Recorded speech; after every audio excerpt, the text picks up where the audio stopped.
पाजो Gobind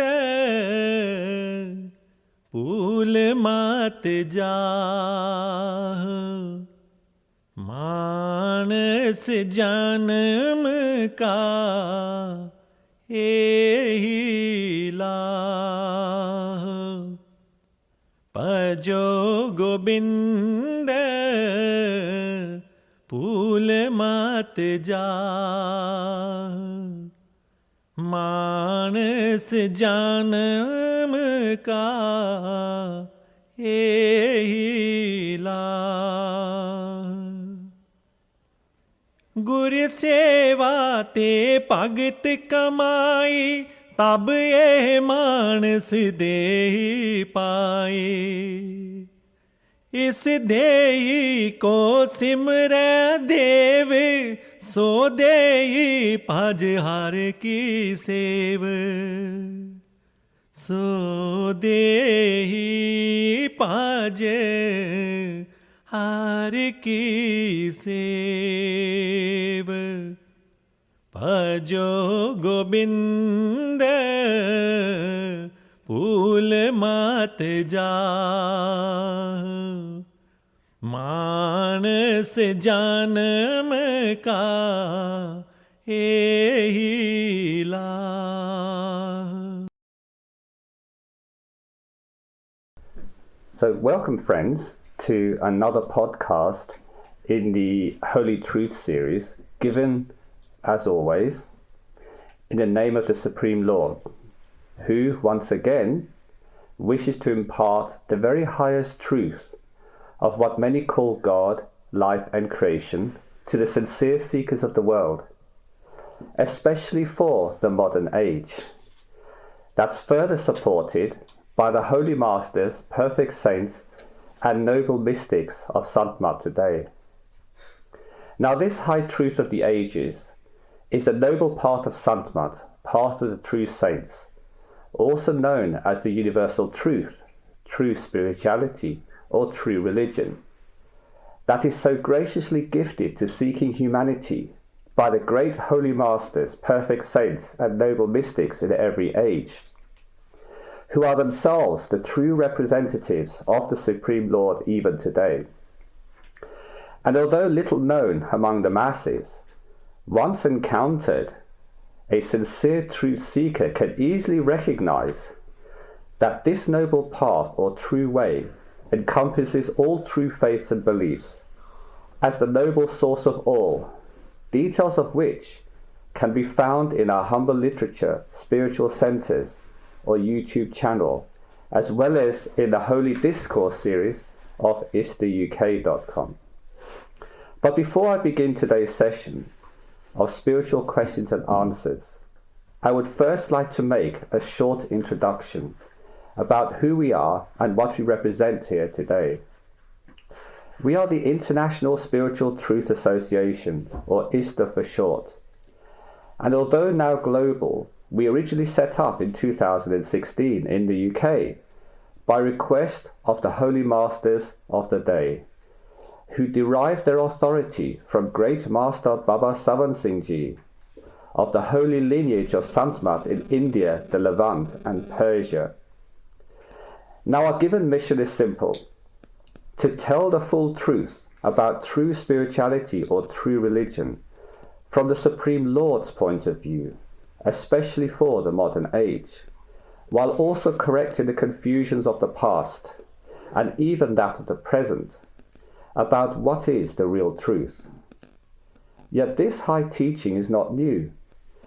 It is the age-old path of true spirituality known today as the Holy Truth of Sant, which in fact has been discreetly taught throughout the ages to the most sincere seekers of the time, alongside the more familiar religious or philosophical teachings that we all know of. Indeed, Holy Masters tell us that the simple teachings of mass religion and mass philosophy are only there to elevate the masses to the position of higher truth seeking, so that they can understand and ultimately practice true spirituality or true religion. Therefore, our mission here today is simple: to impart the very highest truth of the Supreme Lord to those who wish to know, with all the love, grace, and wonder that such a gift entails. Now, for those who do listen and take heed, Holy Masters tell us that they are indeed the most fortunate ones of humanity. As for myself, I am a true devotee of the very highest truth of Sant, who has given his life in the service of the true Lord. As such, I do not seek any recognition, praise, or reward, as I only act with the authority and by request of the Supreme Lord itself and the Holy Masters of today, to simply tell the full truth of God, life, and creation for the modern age.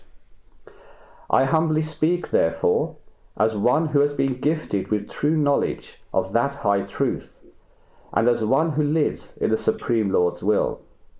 Thus, I offer my humble demonstration and knowledge to all who seek the same.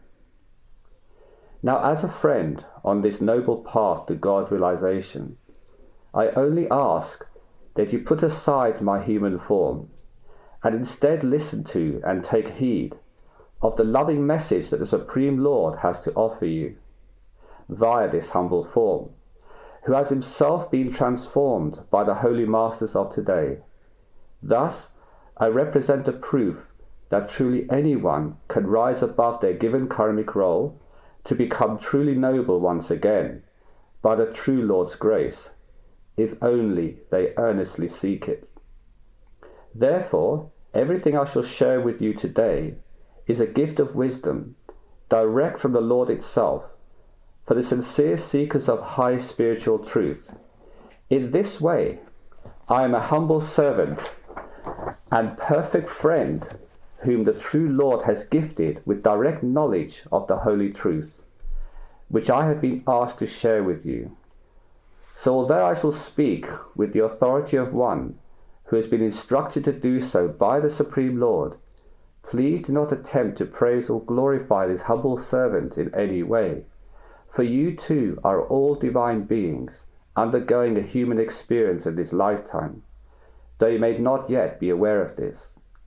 Therefore, what is given to me freely by the highest authority, I give to you the same. In return, I only ask that you open your heart and mind to the holy truth that the Supreme Lord has to offer you. Now, for those who need further assistance, they may privately contact the main speaker directly via email or video by first subscribing to our valuable information service at ISTAuk.com and then requesting the direct contact details of our main speaker from our administrators. He will endeavour to answer all spiritual queries within 48 hours of receipt. But please be patient if he should take a little longer due to his busy schedule and sheer number of inquiries. Thank you. So let's now begin with the general question and answer session from our spiritual truth inquiries as well as the audience. But before I begin the questions from our administrator, one last question just came to me this morning, which by email, which this inquirer from India desperately wanted to ask. So I'll read this question first and then answer it, and then we'll go on to the main questions, if that's okay. So this question is, what is meant by effort in spiritual practice versus effortless practice? Now, much has been spoken about regarding effort, grace, and effortless practice, and there's a lot of confusion among the Sangha about what this actually means. You see, there's two parts to spiritual practice. There's the mind element, the mind part of which the character you're playing is embodied, and then there's the soul element, and the soul element part is the true you or the spiritual you. And each one requires something different in order to progress on the spiritual path. So when Holy Masters sometimes refer to effort and others say it should be effortless, what they're referring to are the two parts of our constitution. Now, the effort part is to do with the mind. The mind likes to do something. If the mind becomes still, it dies. So the mind has to be ever in motion, perpetually in motion, and impermanent. It has to be constantly changing, always in flux. It is never stable. So the nature of the mind is to constantly change and to constantly move and to constantly be active in some form, whether it's in thought, action, or speech. So when we talk about effort in the spiritual practice, what the masters are saying is that the mind itself has to put in an effort to feel satisfied. If the mind doesn't do anything or take any part in spiritual practice, then the mind loses interest and becomes your bitter enemy. Because we need the mind on our side initially to get past the level of the mind, we need to involve the mind in spiritual practice. So this means that we have to teach the mind ways of practicing, things that the mind can do and feel satisfied about. And we call this effort, which is pushing ourselves towards the truth, which is hard work, but it is a necessary thing for the mind to engage in this activity so they can feel satisfied. But what happens once we pass the levels of mind? Then we only have the soul. Now the soul operates very differently. The soul is lazy. It doesn't like to make an effort. It doesn't want to do anything in particular. It has a natural inclinations, and these natural inclinations drive it home. Now the natural inclination of the soul is love and devotion, which the mind is not. The mind is intellectual and effort-based and ego-centered. So the soul is pulled by divine grace, by the Lord, by the Master, back home. At that stage, we say this is effortless practice, because we are not involved as a mindful individual in this actual role. It has nothing to do with us. We are being pulled along only by the Lord, by the Master and the grace of the Supreme Lord itself. So this is what's termed effortless practice, because we're not involved in this part of it. But as you can see, to get to the effortless practice, which a lot of people are saying, oh, how do we practice effortless meditation, effortless spiritual practice? You cannot without crossing the level of the mind. So the answer is, to clarify the confusion here, is that first you have to put the effort in to satisfy the mind. Then you get to a point where the Lord takes over and pulls you the rest of the way, and then you don't have to do anything. You just go with the flow. So that answers this question, hopefully, in a clear way that removes the confusion that I hear so much about regarding effort, grace, and spiritual practice. So we now can go on to the main questions. Thank you. Thank you. Right, the first couple of questions are around the karmic realms. First question: what is the difference between the karmic realms that exist for many trillions of Earth years and our physical universe? Well, firstly, the physical universe is part of the karmic realms. It's one of the three worlds. The karmic realms are referred to in spiritual literature as the three worlds. And what we mean by that is that there's a physical embodiment of karmic realm, which is the physical universe. Then we have the astral or perception embodiment. And then we have the causal or thought or mind embodiment. So these three levels of physical, astral, and causal make up the karmic realms. So the physical universe is just the bottom rung of that ladder, the lowest of the karmic realms. And yes, the lifespan of this entire karmic illusion, because they're also known as the realms of illusion, because they are manufactured temporarily for entertainment and therefore are not real. So they last for many, many trillions of Earth years. In fact, 311 trillion Earth years. Now, if we look at this physical universe today, it's about, let's say, scientists say 14 billion years, but it's actually 18 billion years old. So we have a long way to go before the entire ending of this particular version of illusion. So the physical universe is part of the karmic realms. Thank you. Do disillusions and grand disillusions only occur within the karmic realms and thereafter? And they've gone on to say there will not be any creation whatsoever. Well, no, there's two parts. The dissolution that they're speaking about only occurs within the karmic realms. So when the dissolution occurs after 311 trillion years I mentioned earlier, then the entire creation of the karmic illusion is withdrawn up to the bottom of the third realm. So then again, what will happen is there'll be a great period of void where there'll be no karmic creation coming to being yet. There'll be what we call a rest period or a pause period. And then it springs back like an inflation boom, like a balloon. It springs back again in a new format. And this has been going on for eons, countless periods, beyond human comprehension. Now, the grand dissolution that this questioner speaks of is something different. The grand dissolution occurs up to the top of the fourth realm. So that includes the karmic realms up to the bottom of the third, and the spiritual or imperfect spiritual realms up to Satgurus, up to the gates of Satgurus, literally, is withdrawn. And that happens after 1,000 dissolutions. So imagine 1,000 dissolutions of the 311 trillion Earth years, then the grand dissolution occurs. So immense period of time. You know, it is incomprehensible to the human mind to think of such a period of time in Earth years. So there's a very long way. And this happens, the grand dissolution happens because Kal, the negative power, has only a certain time amount of privilege afforded to him to create the entire pseudo-creation or false creation below Satgurus.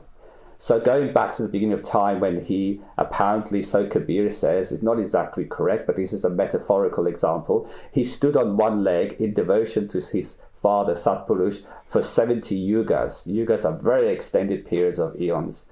And therefore he earned the right to run his own creation in his own way, because he is the ego attribute of the Supreme Lord. So therefore he wanted to have his own creation.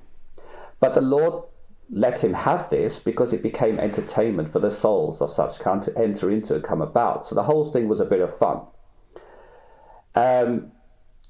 So this is why the creation came into being in the first place, because it's Kal's creation. And that's why a lot of the books talk about going past Mahakal, overcoming Kal and going to Satgurus. Because actually there's two parts to Kal. There's Kal, the time, known as time, which is the creator of the karmic realms from the 0 to second. And then the third and fourth realms are created by Mahakal, which is the true embodiment of Kal, not the illusory Kal that's in the illusory creation, if you know. So even Kal can project himself into the smaller form, lesser form, the illusory Kal, to create the illusory creation. So the Mahakal, the true Kal, which is one of the 16 sons of Satgurus original, one of the 16 attributes. The books refer to as sons. There's not sons or daughters there. It's an attribute, in this case the ego attribute, who expressed his will to manifest the creation as we see it today. So that's how this whole system came about. Now the souls that inhabit Satgurus have a choice, some of them, to have fun in this adventure. So this, once the adventure playground was created, then the souls could leave Satgurus or project themselves from Satgurus to have an experience outside of perfectness, simply because they can. Yes? So when the great dissolution happens, or the grand dissolution happens, is that end of Kal's period, or does he get another period? No, he'll likely have another period. That chapter has not yet been written, the entire end of creation. Even Satgurus itself has been created and is illusory. It's not real. Satgurus is a manifestation of Anami Purush. So when Anami Purush wanted creation to come into being at its level, it created first Satgurus, which is the resting place, where all the attributes that would be later used to form the creation were created. So Satgurus, you could say, is a melting pot of attributes that allows future creations in any form to come about. So once this grand dissolution occurs, then Kal can who's already in progress of doing another 70 yugas of austerity, will get another creation and have another go. And this will go an unspecified number of times before entirety of creation is withdrawn up to the 9th level. So Yes. have we had a grand dissolution? Not yet. So since Since the very beginning, from the 9th level, actually there's not been a grand dissolution yet. That's why masters say that that chapter has yet to be written, because it's conceptual. It's not actually happened yet. However, it gets more complicated if you want to go a little further into this, in the fact that there's been many variations of the entire creation from the 9th realm, which have come and gone in their entirety. This is not the only version. So when we're talking about this version of creation, that this one has not gone through that, then that is correct.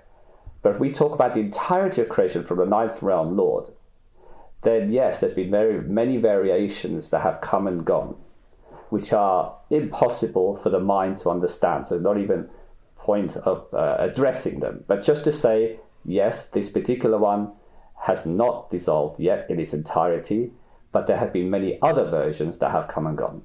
Yeah. You know, in Kabir's story, which is a story, as they say, it shows that God broke some rules, like to have this creation come about, like, according to the story. Yes. So is he beyond karma? Is he like? Does he not have to pay for that, or get the results of that? No, he's beyond karma.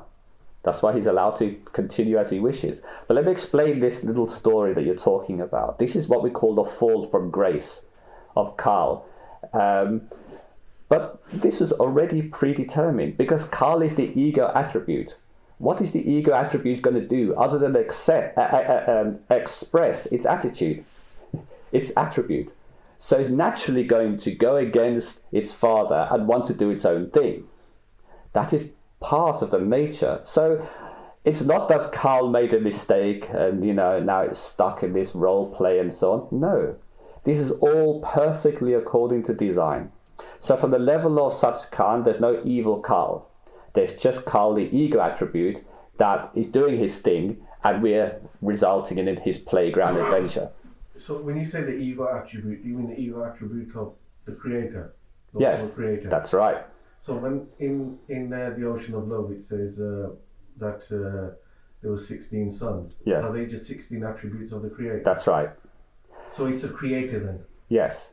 These attributes had to come about in order for creation to come into being. And this particular version of creation has 16 attributes associated with it. So therefore, the creation we're experiencing today is one of many that have come and gone. And this particular version is described in the Anurag Sagar of Kabir, which actually Kabir did not write. It was his disciple Dharam Das who actually wrote it. So we have some explanation, but in those days, you have to understand that people weren't intellectually advanced. So they wrote it in a poetic form, in metaphorical form, in allegorical stories. So we have a romanticized version of what actually happened.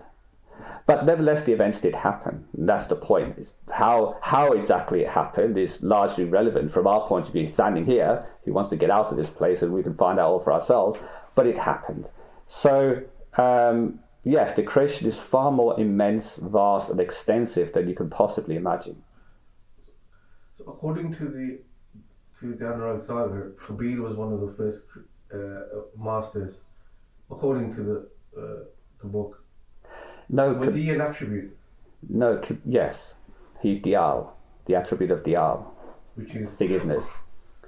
Now you have to understand that when the writing of Kabir relates to the story of Kabir, it doesn't relate to the story of the entirety of all masters. Even before Kabir, and in other creations, masters have come and gone of the Diyal and Karuna principles, which are the two types of salvation masters that come into creation. So Kabir's story accounts about his particular role in this, not that he was the only one. Yeah, just to make that clear, it's just a way of interpreting. Because if you write about your own account, you're not going to write about anybody else's account. So therefore, it could be assumed that this is the only one, but it isn't. Thank you.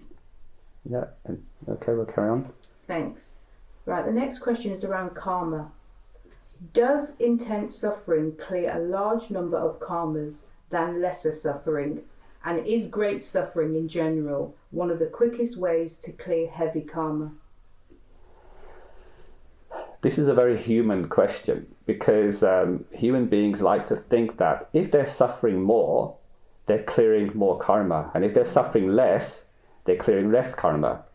But if we understand the law of karma is an eye for an eye and a tooth for a tooth, or what goes around comes around, or as you sow, so shall you reap, how can you ever have more karma than you have expended, than you have caused? It is an exacting retribution. That's why these sayings exist. It's exacting. They don't say what goes around comes around twice as bad, or 10 times more. No, it's always what goes around comes around exactly. And as you sow, so shall you reap. It doesn't say you should reap 10 times more than you sow.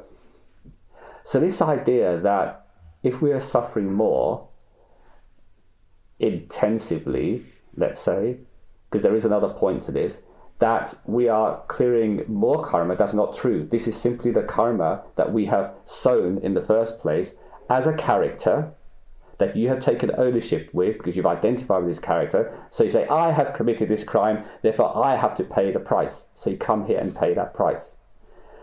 Actually, you're innocent of all doings as anybody else, because the Lord's behind it all, but you believe you're the doer, therefore you have to come and suffer. That's another matter, another question. Now, there is something called accelerated karma, which is slightly different. Now, when a disciple earnestly wants to go home and pleads with the master, please can you rush this process through, help, support, rushing. This is also written in the script, by the way, but nevertheless, this game has to have a participation. Yeah? Otherwise, there's no fun if there's no participation.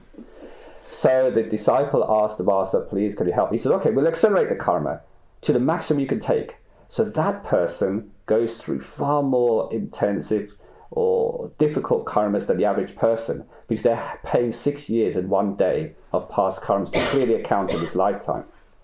This is not common. This is only reserved for people who are exceptional, who can take it. They have sufficient spiritual merit that they can handle this. Most people can't even handle their normal daily karma. If you were to accelerate karma to the point of 6 years in 1 day, these people will just break down completely. So, yes, there is a case of accelerated karma in certain circumstances, but mostly the rule of karma is exacting to the letter. So whatever you've done in the past, that will be what you meet today. And it's not because you're suffering more that you are paying more karma. You're just paying off a more severe karma. So for example, let's say in the court, if you go and steal a rabbit, you'll be fined a certain amount. You've broken the law, you've transgressed the law. You'll be fined in the court. That'll be the end of it. You'll have to pay a fine. You might say that's a light penalty. But if you kill the owner of the rabbit, you'll go to prison for 20 years. Now that's a more severe penalty, but also the crime was more severe. It merits that.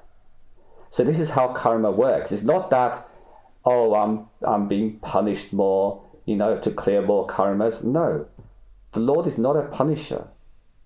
It doesn't work like that. Karmic system is, in a way, fair justice, but at the same time it's harsh justice, because there's no room for forgiveness, which is why holy masters come in and say, look, you're suffering this merry-go-round, you helplessly perform these sins, and then you have to go through the consequence, and you're endlessly going through this. How about let's go home now? Are you fed up? And the soul says, yes, I'm fed up with all this show now. I've had enough with this playground. I want to go home. He says, okay, come with me.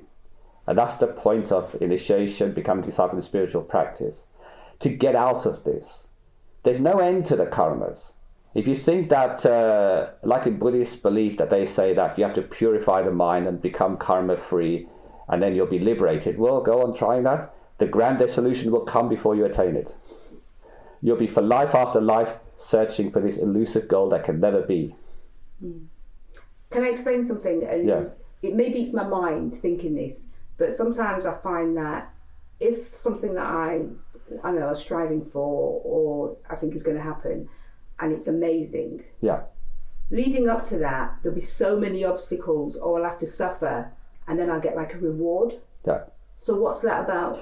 Well, technically, you're right from the mind's point of view. You see, if this is going to be entertaining, then you have to also entertain the mind in the whole process. So why not make the mind feel good about some really difficult suffering by giving it a precursor of having all these troubles and difficulties, so that when they get the result, they feel, wow, this has been great and it's worth the suffering. Then isn't that person going to take the suffering more happily?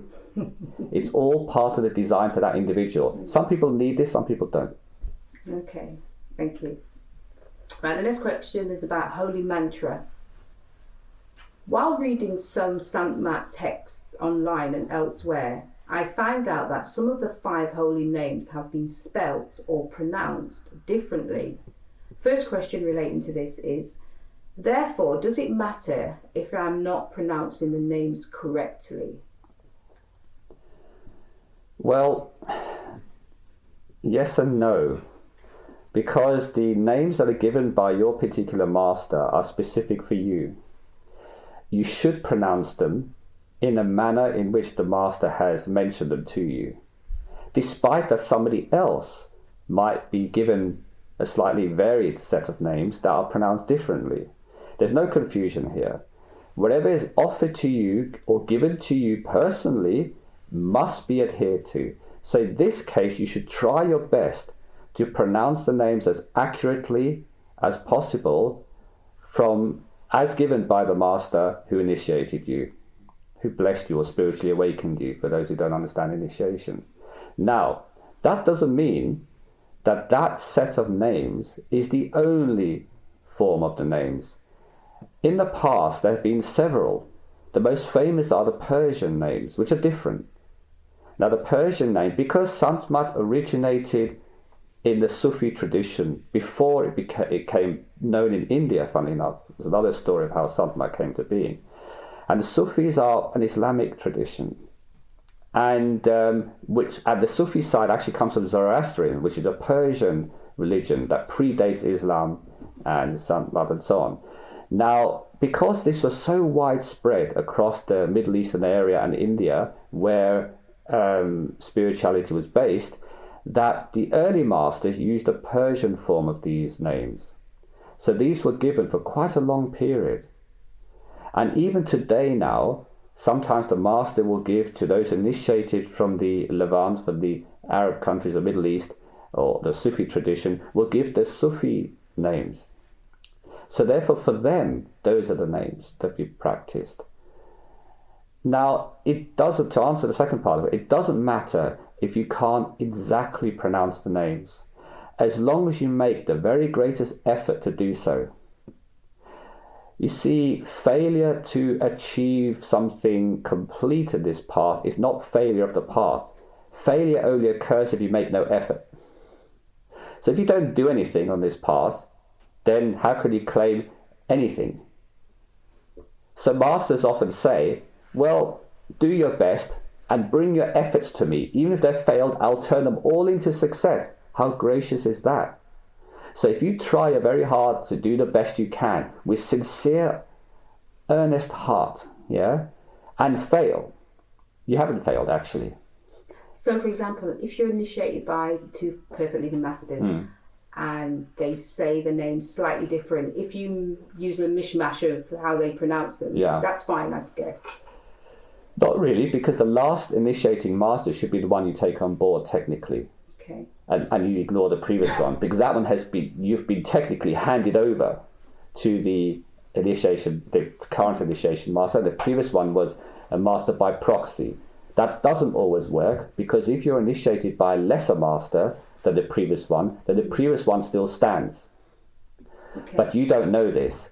So you have to practice what you know, and then automatically the real master, let's say you have a lesser master, the higher master, the higher one will come into your vision all the time, or come in your dreams and show themselves that this is the one who comes whenever you're thinking of spirituality. So then naturally you'll start reverting to those names that were given by that master. Thank you. The next question that relates to the holy mantra again. What is the correct pace and repetition for repeating the 5-word holy mantra? And should there be some gaps between each name? Okay, this is a question I get asked quite a lot by email all the time. Yes, there is a best way to repeat the holy mantra. And without doing so, because people here may not be initiated in the audience, I will say it in another phrase to show you the pace and the deliberation of pronunciation. Because 2 parts to the mantra. The first one involves saying it slow enough to engage the mind, because the mind is very fast thinking. Now, if you say it too fast, the mind can still think of something else because it happens in the background. If you say it too slow, the mind gets bored. So there is a pace at which you should say the names that engage the mind. And you can actually test this out. Normally when somebody's reciting the holy mantra during their daily activities, as instructed by the masters, they often drift. The mind goes somewhere else and they suddenly bring themselves back. But now try doing it deliberately and slowly to the right pace and notice how the mind stays engaged. It's a really neat trick. So I'm going to give you an idea by using another phrase of how the pace should be and the deliberation should be. So I'm going to say the phrase, the cat sat on the mat. Okay, very simple. So it'll be the cat sat on the mat.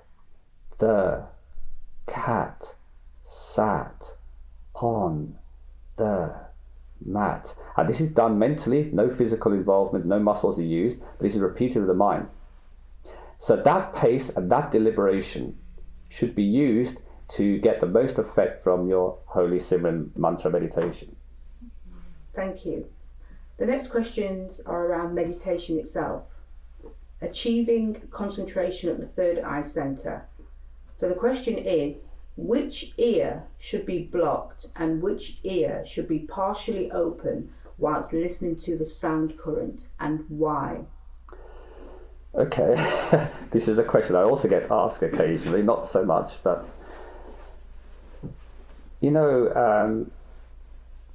in spiritual practice, the objective is to withdraw the attention to within yourself and to keep it there, and to be wholly engaged in this activity. Now, that means that we have to cut off the external environment as much as possible. So traditionally, a meditator would use a shawl. He would wrap himself in the shawl, cover even his head, so nobody could see his face. So he felt isolated and disconnected from the outside world. And also he was not likely to be disturbed by other people around who may come across him. And the second part was when they were doing the sound part of the meditation, and this is only initiates would understand it, because non-initiates wouldn't perhaps know about this. There's 2 elements to meditation. There's the visual part, where you're doing this, repeating the holy names, and you're looking into the eye center at what comes before you. And then there's the listening part, where you assume a slightly different position, in which you block the ears so you can't hear external sounds, and you then listen to any sound that occurs within, because those sounds are the sounds that pull you. The visions don't pull you anywhere. They're more for entertainment. It's the sound that pulls you back to your level of the soul, to self-realization before God-realization. So the Shabad, this holy sound, comes from the soul. And it comes from your own soul. And this is the pulling sound back to your source, to your own source. No other means can do this. No amount of inner visions can take you home. So the idea that people want to see things is purely for validation purposes. How far have they got? For entertainment purposes, what's in there? What other things occur within the higher realms? And many other reasons. And sometimes for questions and answers to be answered by a master. But seeing does not take you anywhere. It's the sound of the soul that pulls you towards itself. Sound is the ultimate, and light is a manifestation of the sound. So first comes the sound, or the resonance. It's not even a sound, but it's a resonance. And this vibrating resonance creates the light that you then see. So sound is more important in this. So masters over the centuries have come up with various ways depending on who the Sangha was. So in traditional Indian literature, in traditional Indian Sant Mat, as still taught by Babaji of Bias, the idea is that when you assume the bhajan position, which a person who's initiated would know what that means, the sound position, they'll get into the right position, they close off or put the thumb into the left ear completely to block the left ear, and then they push the flap of the ear of the right one just to close it gently. Why is this done this way? This, a lot of people want to know. You see, the idea is that the left side of you, as an energy system, is a downward flowing energy into the body. Now, if we engage ourselves into the left side of our seeing and hearing, that drags the current or flow of our attention downward and into creation. So therefore, we're not getting anywhere. But the right side is going upwards, is ascending. So masters historically used to say, listen to the sounds and the visions from the right or above, and ignore the ones from below or the left. And in relation to this, the sound also was introduced into this, where you listen to the sounds from the right and entirely block off sounds from the left. So this is very symbolic. So this physical practice of using the thumbs in this way was symbolic rather than spiritual. This was taught back in the day. Nowadays, modern masters don't bother with this. They say you can either completely put plugs in, or you can use your hands, which is better, to close both ears and to cover your eyes so that the tips of the fingers touch the eye center.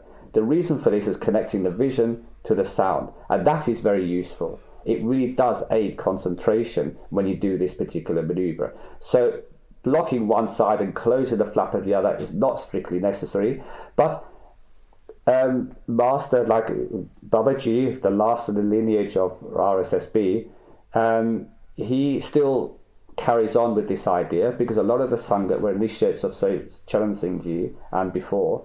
So this was the method taught to them. So if suddenly Babaji changes too much, although he's changed Sant Mat 2.0, he's already introduced, a lot of people complain, it's not the same as Charan Singh, Charan Singh was pure Sant Mat, Babaji's now going off the rails a little bit here and there. It's because of the times. Even Sant Mat evolves with the peoples of the time, but bless the Sangha, they don't realize this. So they like to stick to the tradition that they've been taught. So for them, this is how they should do it. They should stick to that. But it's not absolutely necessary that this is done to hear the sound. And regarding the sound, you should only listen to the sound that actually comes from the center or from above, never from the sides, because both of them are stagnant in the sense that they are relating to a focus of attention rather than a withdrawal of attention, because the truth seat of the soul and the mind is in the eye center, the center, not to the sides. If we move our attention towards the sides, we are focusing our attention, because we're actually in the middle. The only way you could possibly look at the side is by focusing on it, not withdrawing. There's nothing to withdraw to in the sides.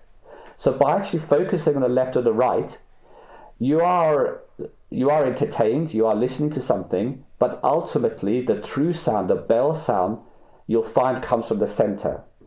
So the very faint bell sound will be heard on the right, but a powerful sound will come in the center. So when that big pulling sound comes in the center, don't keep forcing yourself to listen to the twinkly bells on the right. Go to the center and go home. So that's an important point. And again, a couple of people have heard the bell sound, said to me, I'm listening to the writers taught, particularly Charan Singh Ji's disciples. I'm catching the sound, but there's this disturbing sound, annoying sound coming from the center, a big bell sound, which is really attractive and it's pulling me. But no, I've been told to focus on the sound from the right. They never mention the center. And then I have to explain to them all this, and then they're happy after that. So, okay, we'll go. And then they make great progress. Thank you. Is it possible to cross the eye center or third eye without having any knowledge of this? You have often said that sometimes experiences are withheld for householders. Yes and no again, because it depends on the individual, like many things. A person who's done a lot of practice previously in their past does not have to go through the whole crossing the eye center, starry sky, the moon, and then breaking to the sun and going through all of that. That's only for beginners. They will automatically get to a place where they left off in their last birth. So for them, they don't seem to cross the eye center. They just withdraw to a point and suddenly appear in a land, in a new land, and they see all these wonderful things and so on, and they're just not sure. Because according to the books, you have to go through a certain process, right? But those books are written for the absolute beginners. Not everybody is the first time on the path. Some people are born again to finish off because they never completed in the previous life, and they've had some experience and made some progress. Therefore, for them, they cross straight to that level and can enjoy all the benefits.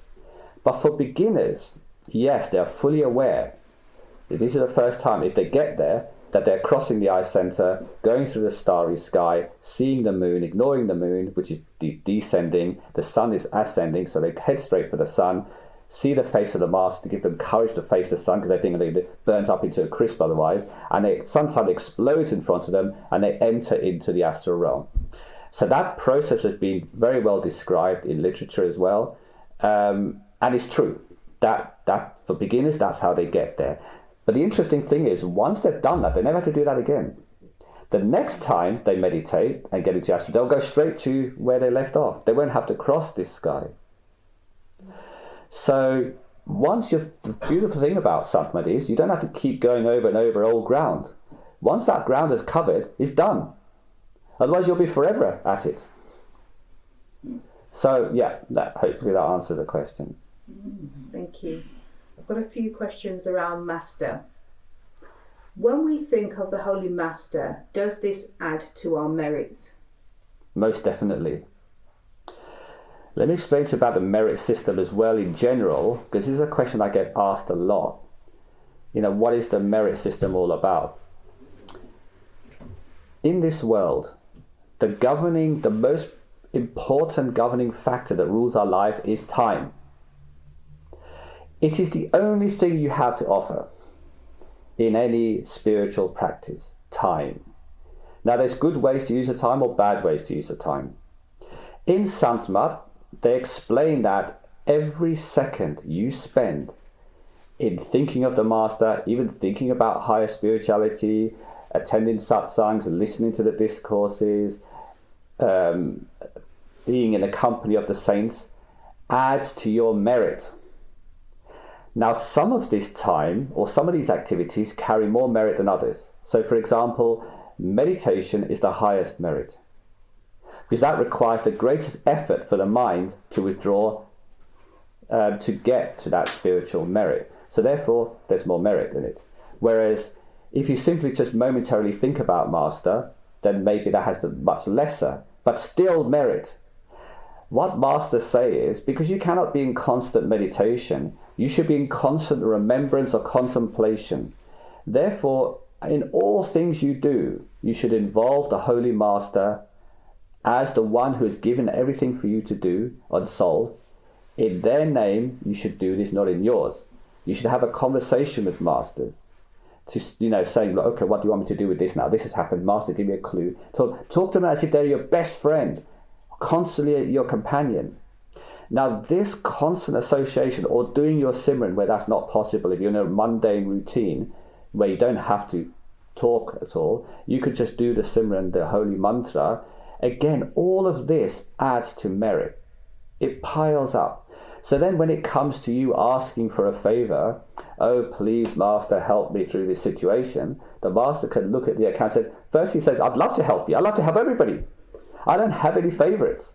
But let's look at your account. Have you got enough in the account? Merit. So he looks and says, actually you have. So I'm going to lighten this load so that you only pay 10% of it. You have to go through 10% of this karma and the rest of it I'll take on board. Because you have the merit. Now, similarly, a person who hardly does any spiritual practice and comes to grief somewhere and then asks Master the same question. So another devotee asks, please Master help me. He says, sure, I want to help you. Let's look at your account. He looks and says, sorry, there's not enough merit. In fairness to everybody who makes the effort and who does it, to those that don't, there has to be a fair play system. You haven't got the merit. I can't help you this time. Better luck next time. So that's why some prayers get answered and some don't. And people don't know why. Thank you. Next question around the Master. If we truly ask the Holy Master for the highest truth, does she or he have to fulfill this? Absolutely yes. You know, to be able to ask for the very highest truth takes great courage, actually, without you realizing it. For those who do it routinely, who are familiar with it, they've crossed that hurdle of egocentricness, where they're the center of the world. For an ordinary person to say, no matter what, whatever the cost, I want to know the highest truth, that takes an immense amount of courage. That's why Guru Nanak said, this is like walking on the edge of a sword. One slip and you're torn to shreds. Because imagine you are a follower of a particular religion, adamant about this religion being the way, but you happen to want to know the highest truth because you've met somebody, a fellow who wants to know and has been realized, has got some realization. And you dare ask that question. The back of the mind will always feel guilty. But I am doing something that's not in my literature or not in my spiritual practice. This belongs somewhere else. They would feel, and they also feel scared. What if I get my wish granted and suddenly I get divorced, or my ill health comes about, or my job fails, or some consequence happens to me? You know, will I be prepared to pay the price? You know, there is a price. You know, we talk about accelerated karma. Yeah, that's one of the ways of accelerated karma. If you ask to show the highest truth in a more, let's say, in a more impatient manner that you want to know now, and you really want to know this, you have a feeling of pulling towards this, then there's a price. Right? That's why most people dare not ask this.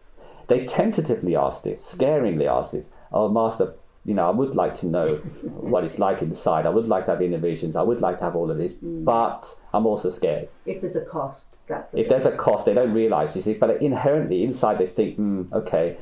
Because sometimes when they make this request, some little thing goes wrong. And, you know, you talk about obstacles on the way to getting there. And they think, gosh, you know, I'm really trying my very best, and it seems to not be working out my way, that is, not the Lord's way, but my way, the way I think it should work out. And it seems a bit difficult and terrible, you know, like Guru Nanak says, like walking on a stony road barefoot. You know, I seem to be really struggling with this, you know, maybe I should not ask. So that's why Master says, Babaji particularly says, be careful what you ask for. He always says this. Why? Because there's a price with anything. You go to the shop, yeah, and you want to buy some gemstone and you have a fake one, you pay $10. You want a real diamond, you pay $1 million. Yeah?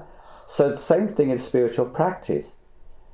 The idea of spiritual practice is to prepare you, to get you to that point where you can genuinely ask that question and deal with it. That is the aim. For beginners, it's very difficult. Just say, give me what I need. That's what you should say. Whatever I need, whatever I do, show me the way, show me the right way. That's all you should ask in the beginning. Eventually, when you get more courageous, more brave, you know, you might dare ask, show me the ultimate truth. Thank you. Right, there's a little bit of a statement and then the question comes at the end. Baba Gurinder Singh Ji of Bias recently said in his discourse that we should not have any regrets about the past. He went on to say that if we had to do it all again and the circumstances were the same, the outcome would be the same because it is how it was meant to be. So if this is so, then why do so many of us regret and keep focusing on our own past mistakes or on the harm that we believe was inflicted upon us? You see, there's, again, with everything, there's high truth and low truth. Yeah, I'm going to answer it from both angles. From the high truth point of view, the Lord is the only doer. In fact, the Lord manifested itself in everything in creation.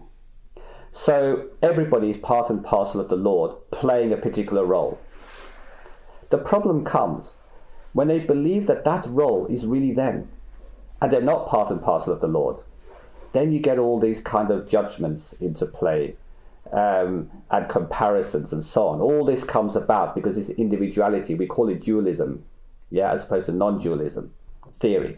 And the 6 schools of Indian Hindu philosophy all variously express this in different ways. Again, all mindfully, but nevertheless, this has been a troubling point historically in spiritual practice.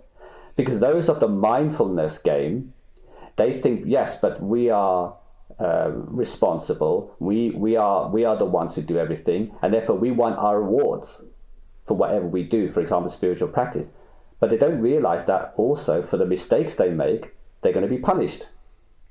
So this judgment, this law of justice, which the religions of the book, the Abrahamic faiths of Christianity, Judaism and Islam, all follow this judgment day system, then they put you wholly accountable for whatever you do. So whatever you do, you have to pay the price of it, and you are responsible. So they make you ownership of that. You are responsible. So this whole karmic play of action and reaction comes about for those people. And then they have a reward system and a punishment system in place just to round it all up, make it all nice and neat. So you have this heaven where if you do enough good things, you go to heaven for a while and then have to come back. And if you do really bad things, you go to hell. Okay? That's a way of looking at things. And it's valid for those people who want to do that. Sant is different. Sant says you can never win this system because you're made imperfect. Therefore, whatever has been written for you or scripted for you is imperfect. If you go only by the script and you've made a mistake in the past because you had no choice, why beat yourself up about it? Because if you do beat yourself up about it, you're being your own judge. And because you're judging yourself, the Lord says, okay, that's the way you want it, I'll give you punishment. Here's the law of justice, karma. Right, you follow that. Here's the retribution. But imagine you're a little bit brighter fellow, and you think to yourself, I have heard from the masters themselves that the Lord is the only doer. Therefore, if I attribute everything to the Lord and do everything in the Lord's name with full heart and belief in this, then who's responsible for what?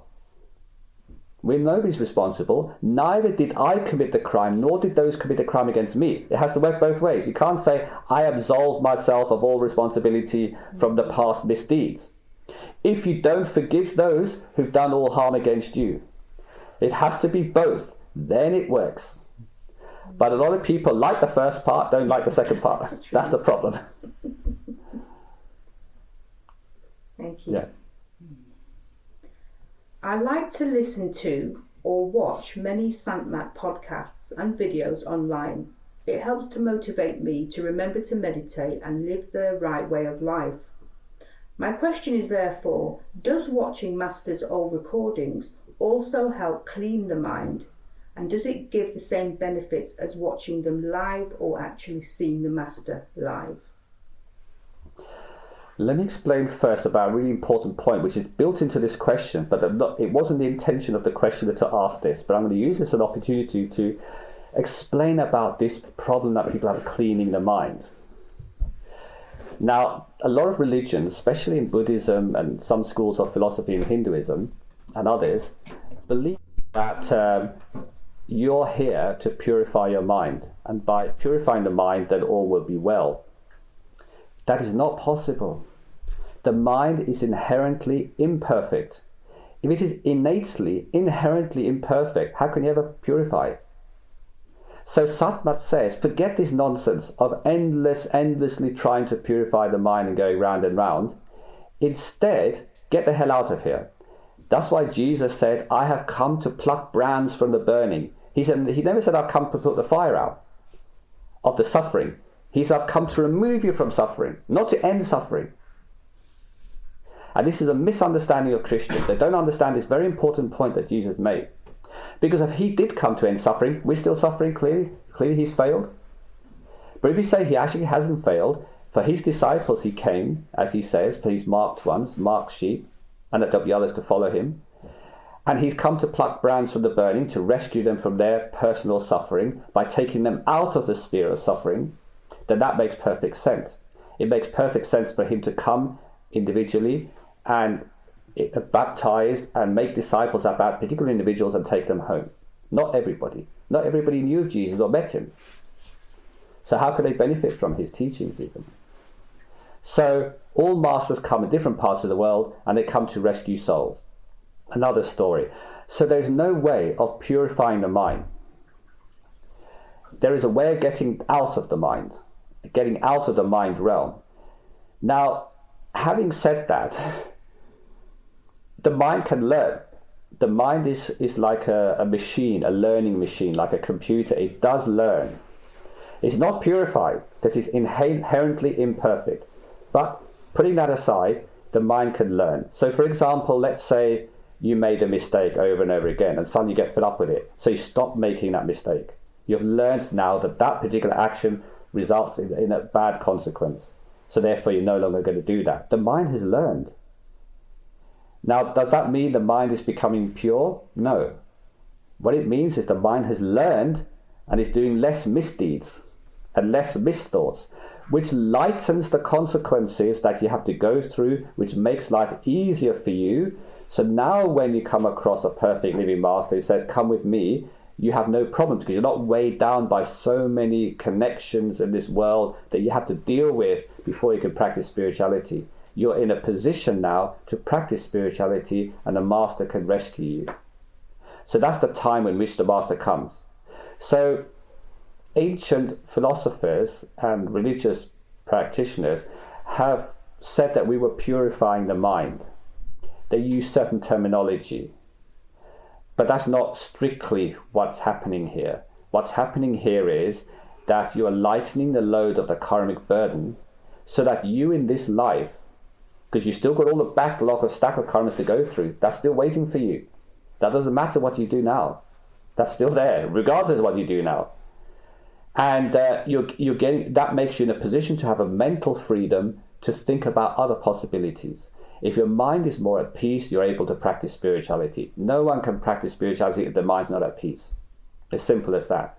So these explanations were given to aid us in allowing us to become spiritual practitioners correctly. And therefore, the mind involvement has to be dealt with. Thank you. Yes?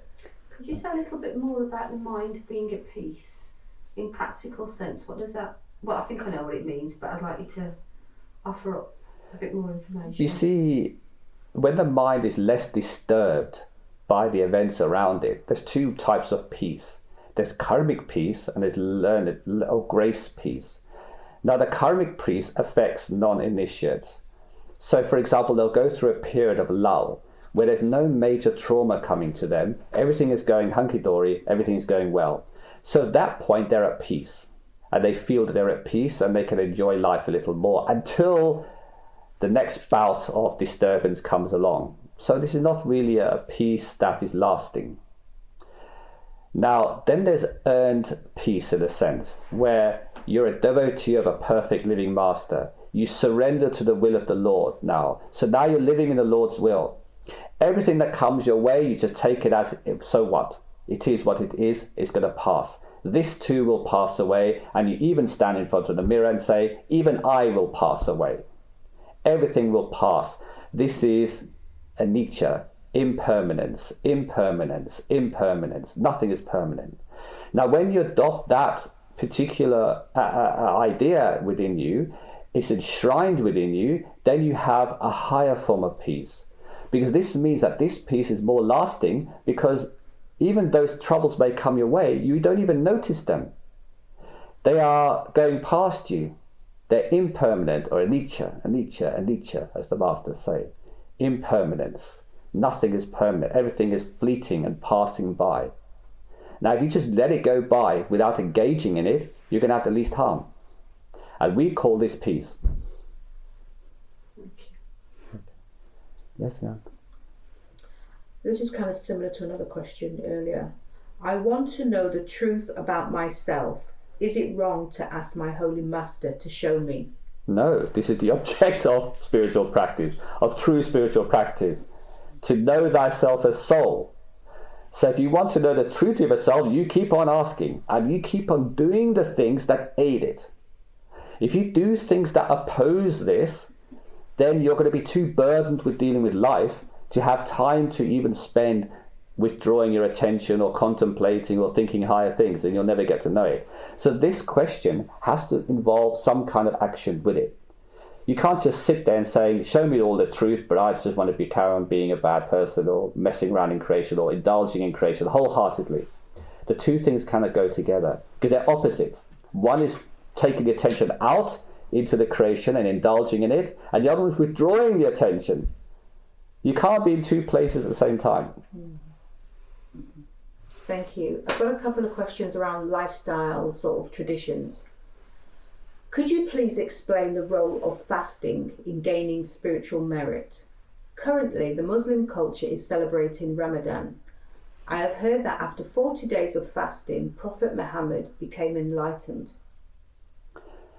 Yes, that's true. We are currently going through Ramadan for the Muslim faith. But most Muslims don't understand what Ramadan is, why it was introduced, and what happened with Prophet Muhammad. So, you have to understand that mostly in the area where Prophet Muhammad lived at that time, there were many different religions, sects and followings, and he came across many of them. Including the yogis, including Christianity predominantly, and Judaism, were the main exposure he had. He never actually encountered Buddhism at that time yet. He'd heard of it, but never encountered it. But the other three he came across quite regularly. And in his endeavor to find the truth, he practiced many things.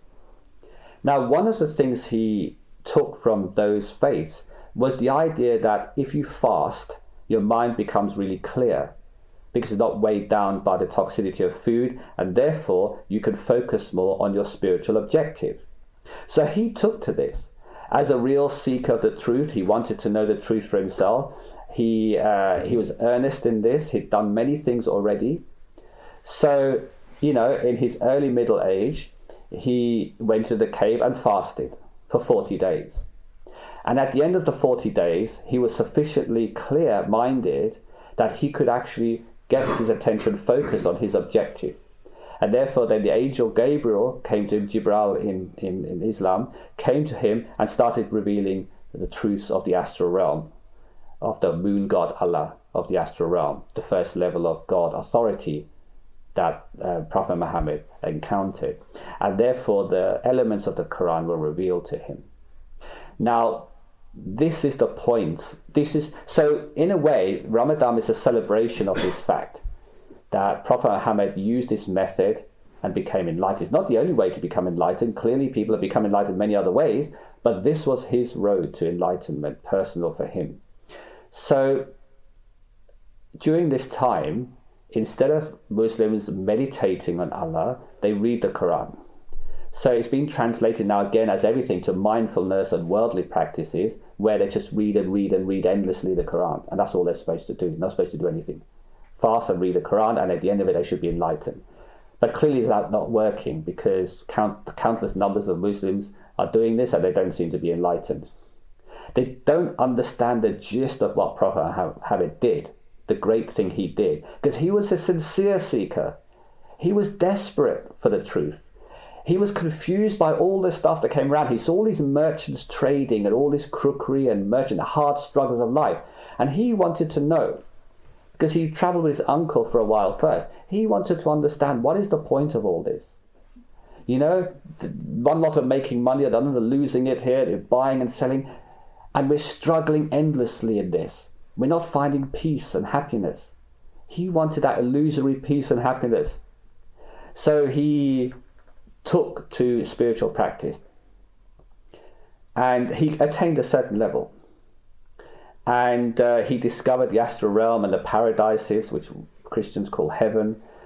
And because he was well versed in the other religions, like especially Christianity and Judaism, because there were majority in the Levant at that time, in the northern area of Arabia where he was based initially. He actually wasn't born in Mecca, as they described. That's another thing. The Abbasid dynasty moved everything, the Abbasid Caliphate moved everything from the Petra region down to Mecca and made it the central place of Islam. But actually, Prophet Muhammad was born in Petra, at a great historic town in South Jordan, which had a long tradition and history of holy people and saints and everything coming from that region. Very great region that was unfortunately destroyed by earthquakes.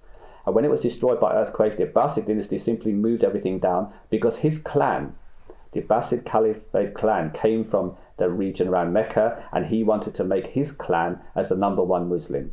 Because remember, you have to understand, during the time of Prophet Muhammad, there was a very tribal, and each of these tribes were fighting for power and supremacy. So the Abbasids conquered the Umayyads and transferred everything down into Mecca region, and therefore Mecca became the center of spiritual Islamic practice. But initially, the mosques that were built, the first 6 great mosques of Islam, were built pointing towards Petra. The Qibla, which is their direction of worship, the Qibla, the wall area which they pray to, if you notice Muslims have a compass to pray, the Qibla was pointing to Petra, all 6 mosques. Only after that were they pointing to Mecca. So this is a great historic clue that Petra was the center. But modern Muslims simply don't know this. They don't realize that things have been modified and changed to suit the relevant political, socio-political peoples of the time, even around the time of the Caliphate, So there's a great significance in fasting. It does help to purify the mind. It really does help to focus. Anybody can do it. You don't have to be Muslim. Anybody can fast for a period of time to help purify the mind, to allow you to withdraw your attention and hopefully get some inner vision and experience. So that's the reason why Prophet Muhammad did this. He didn't know it was going to happen like that. It's not a ritual that he did. It's his particular route to enlightenment. But as in tradition with religions, they copy something that was done at the time and make it into a ritual. And it's lost all its value because these people who are following have no idea why it is there. It's just a ritual. They want to belong to the club. These are the club rules. Let's follow. Thank you. Regarding the Sikh religion, can you explain the benefit is of not cutting your hair? Is it simply a cultural thing? It is actually cultural. And the interesting thing is why it was introduced. A lot of people, are a bit confused about why Guru Gobind Singh, who is the 10th Guru of the Sikhs, introduced the 5 Ks, of which one of them was the not cutting the hair, Kish. Now, there's a reason why he introduced the 5 Ks, and it wasn't to do with spirituality. You have to understand the times that Guru Gobind Singh lived in. It was a war-torn territory he lived in. People were uneducated, illiterate. They were very base-led, meaning their base emotions were led by whatever gratification they could get. Predominantly at that time, women were harassed continuously by men. It was a time when equanimity between male and female was being introduced by Sikhism, but the men were not respecting this. And some women were using their femininity to allure certain men. So I'm not going to say it was only the men's fault, but predominantly from the men's side, I have to say. But there are some women who use this to their advantage. So Guru Gobind Singh said, look, you Sangat coming here together for spirituality. This is not to get off with each other. This is not about chasing things. This is the spiritual thing. So to deter you from this worldly phenomena, we're going to introduce something called modesty in look and everything. So as in common with many religions, like including Islam and so on, modesty was introduced, and he introduced in the form of the 5 Ks. And this was designed to control their vanity so they don't see themselves anymore as beautiful and as attractive and becoming more naturalistic, almost animal-like. Therefore, they're less likely to pursue the opposite sex or be found attractive by the opposite sex, and therefore can get on with spiritual practice. It was a thing of its time. Unfortunately, like in all religions, something that was introduced for a particular purpose has now become a ritual, and therefore now it is cultural, because actually the Sikhs today don't really know what the 5 Ks represent in reality. They have their own cult. They say it's part of our culture. It's what Guru Gobind Singh said we're going to do without question. They don't understand the relevance, And this is the problem with all religions. They all at it. They take something that happened historically for a very particular reason and bring it into the modern day and carry on as absolutely vital to spiritual practice. I have never met anyone who's observed the 5Ks and were enlightened.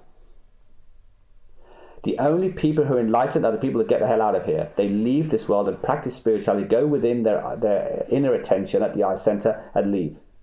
There's no other way. And you could be dressed naked, you could be wearing glaring clothes or non-glaring clothes. All I would say is that if you're trying to practice spirituality, you want to get away from worldly attention. So dress simply, modestly. Yes, I agree with all of that because it just keeps you away from people. You won't be harassed from very practical reasons. But to have a particular dress code, to say you must wear this kirpan, this knife, and this thing on your shoulder, you must do this, not cut your hair, wear this kachera, these shorts that restrain your lower area, and all these things, and say that is going to take you to Satgurus, you're very much mistaken. Thank you. Yeah. I've got a few questions regarding just everyday life. How can we learn to accept the negative things that are happening around us, even if we are told it is an illusion? Because being told is an illusion and believing it, that's something else. True. Yeah, you have to work to that point where it becomes known to you as an illusion. First, as an innate feeling, an intuitive feeling that you naturally feel relaxed and think, what's the point? Yeah, it's an illusion. Even if you're intellectually, your mind says, no, you must fight for this, or you must. He said, I can't be asked. I can't be bothered, right? Because the intuitive part of you is saying, no, it's not worth the effort anymore. It never resulted in the past with any glory, and it's not going to result now. So there's that level, intuitively. Then what happens is, when you start practicing more, it becomes more of an awareness situation. We're opening up awareness to spiritual practice, and that awareness is allowing us to see things from a higher perspective. And that highest perspective allows us to know this for sure. So knowing is different from just believing it to be so, or from, and then be less than that, not believing it at all. Because we just get caught up in life, don't we? Because people get caught up in life, so they take everything they see to be real, and therefore when something negative, which they feel is negative, which is their karma, as we spoke before, but let's say it's negative karma, as they see it, comes before them, they go, flustered, what is this, I can't deal with it, I can't handle it. But if they just stood still and let it pass, this too will pass away without doing anything. You say that, but we're emotional beings. Yes, because you're attached to it. The whole idea of spiritual practice is do more spiritual practice. So the intuition kicks in at least. At least if the intuition part kicks in, you can reason with it a little bit. Saying, you know what, let me do the minimum amount of effort. This is negative, I don't like it. You have a natural aversion because the intuitive is naturally averse to negativity. It doesn't like it. So when negativity comes, it doesn't want to entertain it. Oh, no, I don't like this. I want to move away from this. So you do something positive instead while it passes away. Or you do something to reduce it practically. That's why Babaji says, take a practical point of view. Solve the problem practically rather than standing there in a huff and puff and doing nothing. So solve it if you can. If not, distract yourself with something while it passes away. And that's the intuitive feeling. Now, if a person doesn't have intuitive feeling that, negativity is not a good thing, they indulge themselves in it. Right, they have wronged me, I'm going to do this, or this is bad, I'm going to go and fight my case. And they get involved in all this wrangle and all this harassment and hassle. Unnecessarily. They will always lose the case mentally. Even if they win the particular event, mentally they're scarred. So yeah, the best thing is to rise above negativity through spiritual practice. In the meantime, by associating constantly with spiritual truth, listening to Satgurus, your intuition kicks in and say, so what? Let it pass. So yes, there are certain levels, and once you attain those levels, they're easy to deal with. Actually, this question ties in nicely with that. How can I become more positive in my day-to-day life, despite what the circumstances may be? Should we keep reminding ourselves we are living in an illusion and that no real harm will come to us? Absolutely so. It's a way of doing it. But then you have to actually, to make it long lasting, you have to experience this. Again, spiritual practice, and I can't emphasize this enough, putting merit in the bank, in the account, spending time in spiritual practice, even thinking about such things, devoting yourself to higher truth, listening to higher truth, all adds merit to your spiritual account. And this merit is turned into grace. So when you ask the Lord, please help me through this negativity or through this difficult time to at least understand it, make more sense, or be most practical about it and not be so emotionally invested in it, the Lord says, sure. You know, you've put the spiritual merit in the account. I can turn that into grace and help you. So spiritual practice is the key to this. Okay. So that's the answer to the question. In order to become more positive, participate in more, you have to do something that generates positivity, which is positive things like spirituality, or positive activities to distract you. But positive activities that distract you by doing something fun while the bad thing goes away is okay, but it's not going to permanently resolve the problem. I would say do both. Give your mind satisfaction by doing something fun that distracts you from the positivity while it passes, from the negativity, while it passes, doing something positive. But at the same time, do your spiritual practice so you rise above it. Okay. Yes. Just a question relating to that in terms of everyday life. We experience a lot of negativity around us. It's on the TV, it's at our workplace, it's in the family, it's all over the place. How do you stay focused and remain positive? You've answered a little bit of that, but in everyday life, like Lorraine had said, it's difficult. You know, the first thing is, why engage in these activities then? For example, if you haven't risen above the level of the news and you get affected by the news, you don't just see it as a play going on, oh, it doesn't matter, it's not affecting me, only the now is important. I'm living in a now, living in the Lord's will now matters. It doesn't matter what's going on in far off lands. That's their karma. Then it won't affect you. But if you're one of those that are affected by this, then don't listen. The easiest way is to keep away from negativity. If you're having a negative argument going on somewhere and you have an ability to walk away, walk away. If you're hearing negative news, walk away. In other words, keep away. Keep out of harm's way. Then you get to a point eventually where you're walking down the street because you've got all that spiritual practice to your credit, you've risen above it all, your intuition is fully aware, you have a higher understanding of things. You see all this negativity and you say, look how the play is being played very beautifully. All these people are fighting amongst themselves or even causing disturbance to trying to disturb me. And they're really engaged in this with so belief that they think it's of something consequential, and it's not. It's all illusion, but they're invested in it. I'm so grateful. I am not. I'm no longer invested in this, so let it pass. And you just watch them with amusement. Like when you watch a child doing something wrong, which an adult would be sent to jail for even. You laugh at a child because you think, he doesn't know what he's doing. Yeah? Because you understand that it's a child. If you understand that this world is like this, it is imperfect, and therefore there's always going to be this confrontation, conflicts, and difficulties around. But you choose to opt out. You choose to separate yourself where you can from it. Why not take that option? Why not become the spectator looking at it?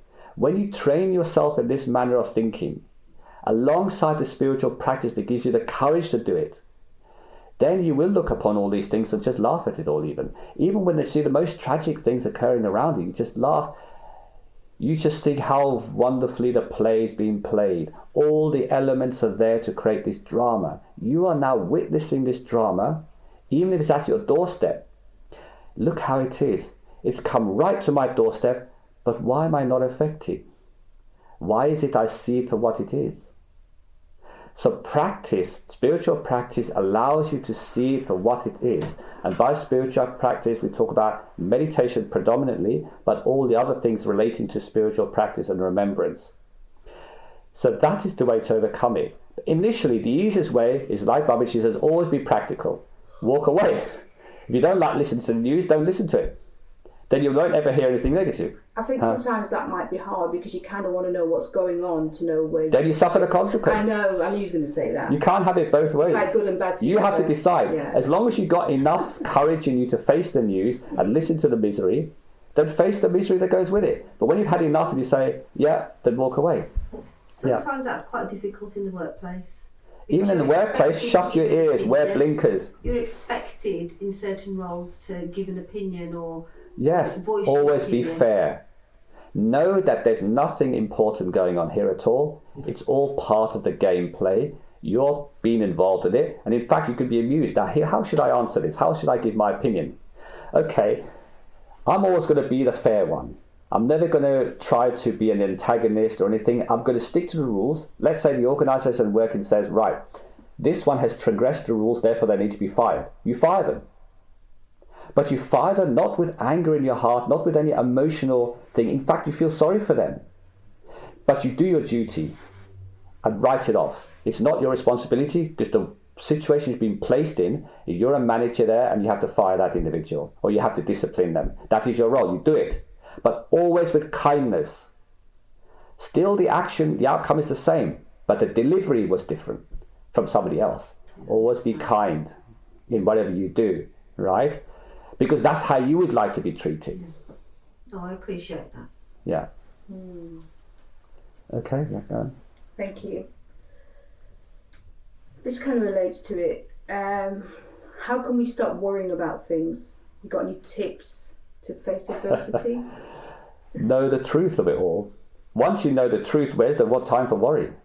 You only worry because you don't know. Why does worry, fear and worry come together? Yeah, fear is because you do not know what's to come. So you have fear. But there's another side to the future or worry is hope.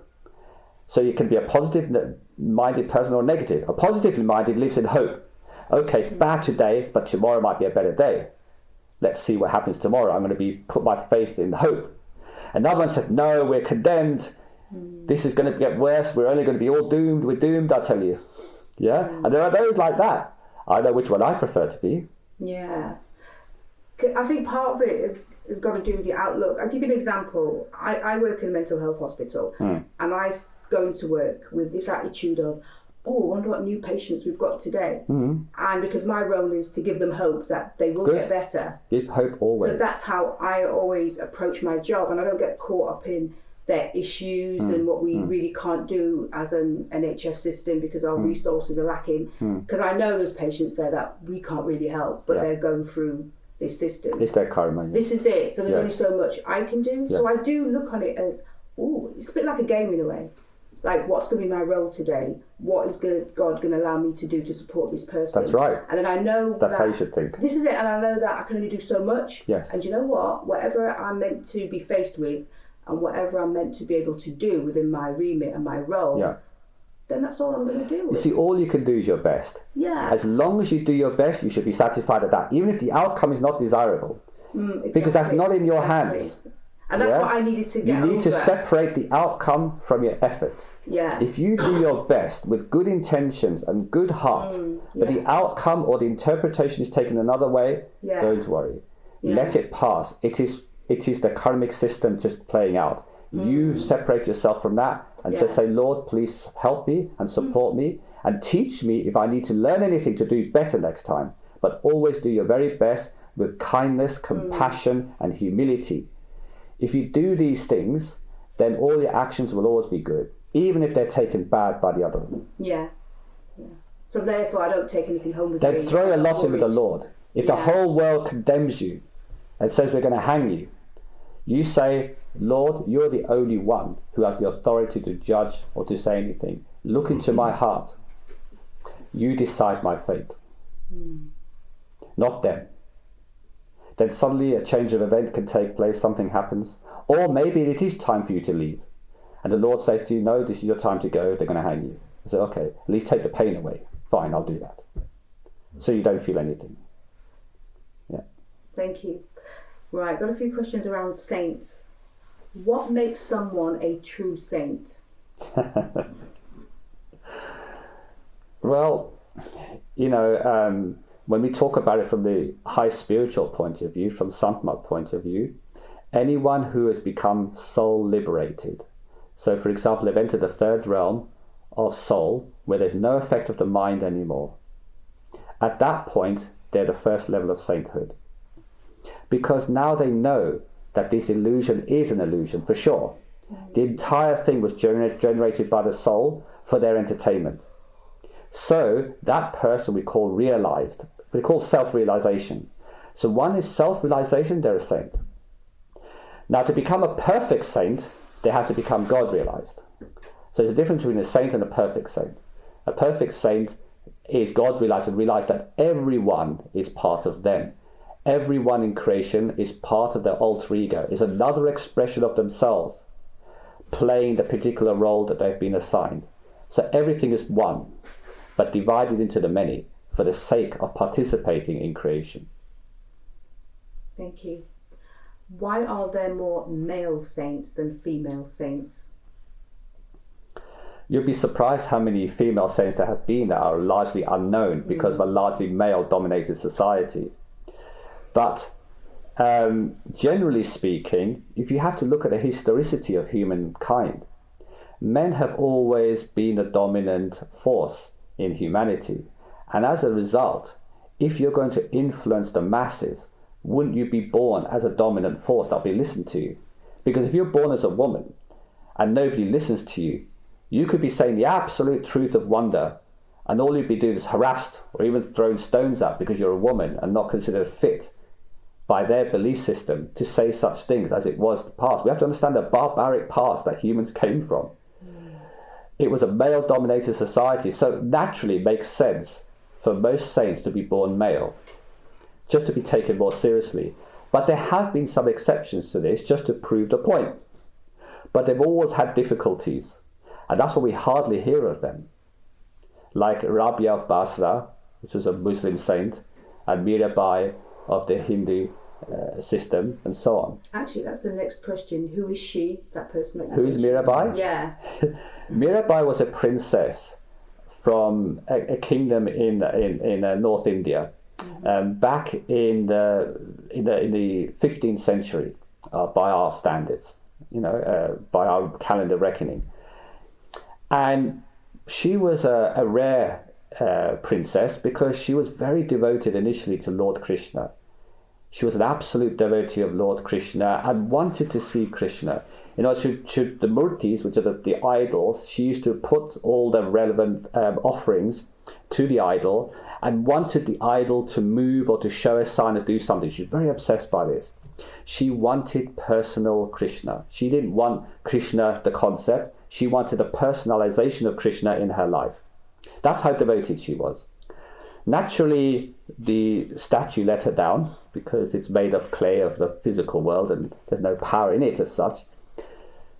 But during her earnestness to seek the truth, which is a requirement for a saint to come into your life, Guru Ravidas, which was a cobbler saint of the time, a very poor, low caste, she came from the Peshawar clan, the high caste Hindus, and he was a low caste cobbler, very different. And he came into her life. She came across him without going through the whole long story.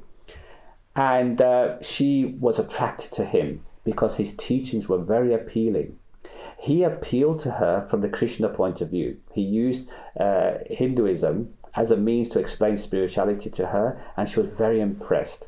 In fact, she heard about this holy man just outside her palace, sitting by the palace walls. Imagine, he was living in a hut as a cobbler, mending the shoes of people who are coming in and out of the palace, just with a hut, not even a four walls. He just had a roof with a pole on it, and that was it. And he stayed there, slept there, everything he did there. And she was living in this grand palace. So she happened to come across his satsang. He was giving satsangs there, to the people even while he was fixing their shoes. And he became known as a great local saint. But at first she felt that because he was such a low caste, she felt, how can somebody of that caste give me teaching? So although she was told by a follower of his, because they felt sorry for her that she was craving for the Lord, said, look, you can actually meet the Lord embodiment. Krishna is here. He's the embodiment of Krishna here.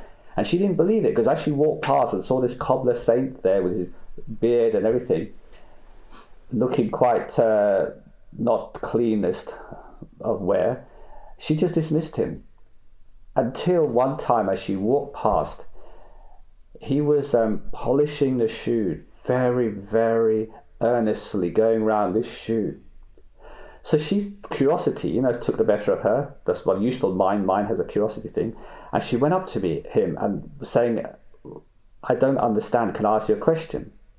But she was always in disguise. So when she left the palace, she was always dressed in disguise, because obviously she wasn't supposed to be out of the palace on her own, unescorted as a female, meeting with the locals. That just wasn't done. But she would do this often just to see if she could find something. And she asked him this question: why is he polishing this shoe so earnestly? And he said, whatever you do, you should do your very best. That is my belief. Then the outcome will always be the best outcome. So she stood there and thought about this, right? And he said, so remember this advice. So she went past and she kept on thinking about him, but particularly when he looked into her eyes, there's something very pulling about his eyes. But she was struggling with this fact that he was low caste. And how can she be seen associating with somebody of such low caste? But he's very wise. So her heart versus the mind, this torment that everybody goes through initially, was playing on her mind. In fact, when she was doing her puja, which is like a Hindu ceremony to the murti, the idol of Krishna, when she used to close her eyes, he would come in front of her, not Krishna. So she started, and he said, no, this is not right. But every time she did it, he kept coming forward. So then she decided now to go and confront him about this. He said, I am coming to you now. He said, look, I'm doing my puja, Krishna, I'm doing everything right. Why do you keep coming in front of me? So, then he said, what would you like me to be to you? He said, you're just a cobbler here. A wise one at that, but just a cobbler. Just stay at your station. And he said, what you see within yourself, it is said, is always the truth. You have to ask yourself, if you are seeing my image before you, when you're praying to this murti, maybe there's some connection between us. And in Hindu philosophy, they knew about this. They knew that this inner vision reflected outer things. So she went back again, more confused, thinking, oh God, instead of solving my problem, he's deepening me in this problem. So again, she toyed with it. Again, it kept happening. She kept seeing his face there. Greatly disturbed by this, she went back to him the third time. And she says, okay. She says, if you are true, whatever you may be, tell me something that will give me confidence in you. So he spoke to her. He said, I'd like to give you a satsang. She said, okay. And satsangs were very well understood there. Holy man would give satsang. She realized by then that he was a holy man of some sort, but low caste. But nevertheless, she entertained him because of this puzzlement. So he gave her a satsang. And by the end of the satsang, she was transformed. She sat there and he'd finished and she was in tears and her eyes were closed and she wouldn't move.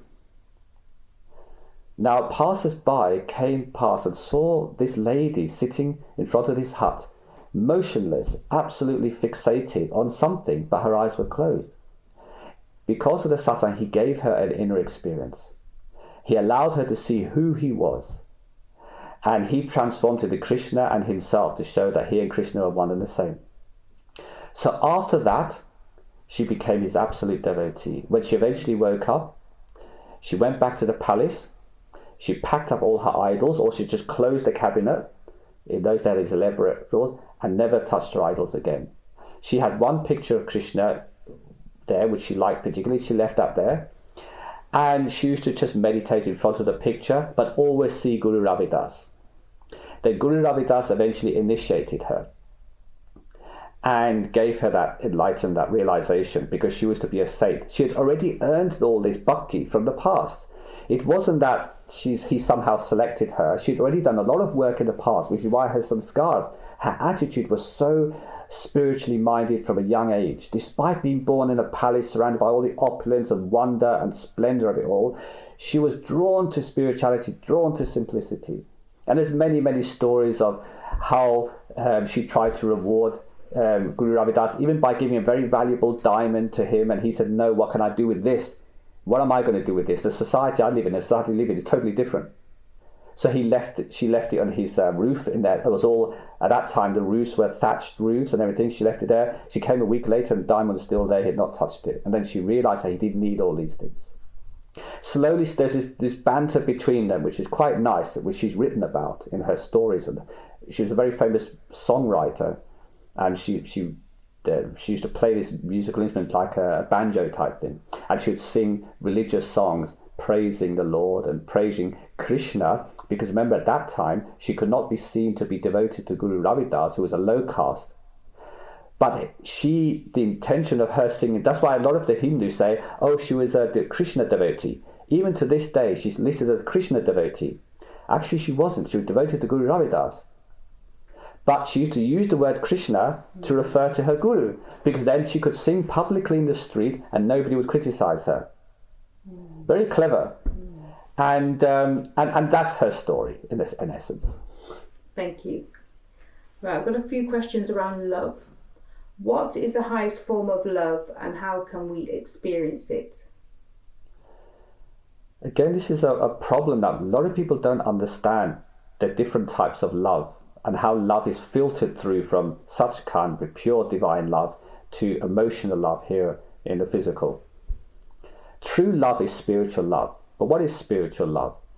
Is it that same love that we have for another human being? In other words, is it based on emotional conditioning? Saying that, I love you if you love me. If you stop loving me, I'm no longer going to love you. Or I love you because of some physical attribute. I fancy you and I call that love. No, spiritual love is very different. Spiritual love is unconditional. That's the first thing. Second thing is, it's not an attachment. It is a devotion.